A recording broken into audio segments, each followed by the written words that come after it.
ابرار الحق صاحب انہوں نے ایک سوال بھی جو آیا ہے کہ یہ عام دنیا کے اندر یہ مروج ہے. ایک آدمی دوسری شادی کرنے کے لیے اپنی نئی دلہن کو کہتا ہے کہ میں سابقہ بیوی کو طلاق دے دوں گا اور طلاق کے کاغذات بھی بنوا لیتا ہے جبکہ سابقہ بیوی کو طلاق دیتا نہیں ہے. تو ان حالات کے اندر سابقہ بیوی سے اس کا تعلق کیا معنی رکھتا ہے؟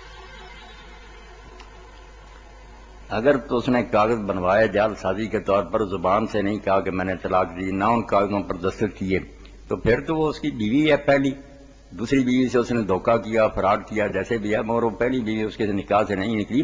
زبان سے کہنا چاہیے یا تحریر پر دستخط کرنے چاہیے. اگر یہ کام اس نے نہیں کیا تو طلاق تو نہیں ہوئی، وہ بیوی پہلی اس کی بیوی ہے، اس کے ساتھ تعلقات اس کے جائز شرعی تعلقات.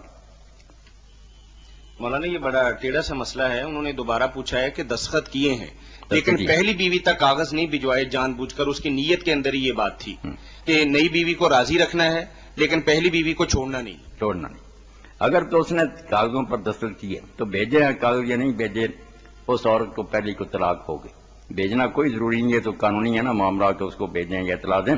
ورنہ ایک شخص نے آدمیوں کے سامنے کہہ دیا میں نے طلاق دی یا کاغذ پر لکھ دیا، طلاق تو ہو گئی. بعض بچیاں ایسا کرتی ہیں کہ کاغذ جاتے ہیں ڈاک میں وصول نہیں کرتی. یہ ان کی بے خبری اور نادانی، ان کے وصول نہ کرنے سے کیا فرق پڑے گا؟ اس نے تو طلاق کہہ دی، لکھ دی. تو اگر دستخط کر دیے تو طلاق ہوگی. مگر وہ اس نے کوئی ایسا ہیلا نہ کیا ہو کہ عدت کے اندر ہی رجوع کر لیا ہو، پھر کیا کیا جائے؟ کہ دوسری بیوی جو دھوکہ کھا گئی، وہ اس نے طلاق تو ضرور دی تھی مگر عدت کے اندر ہی رجوع کر لیا، اس کو حق تو تھا.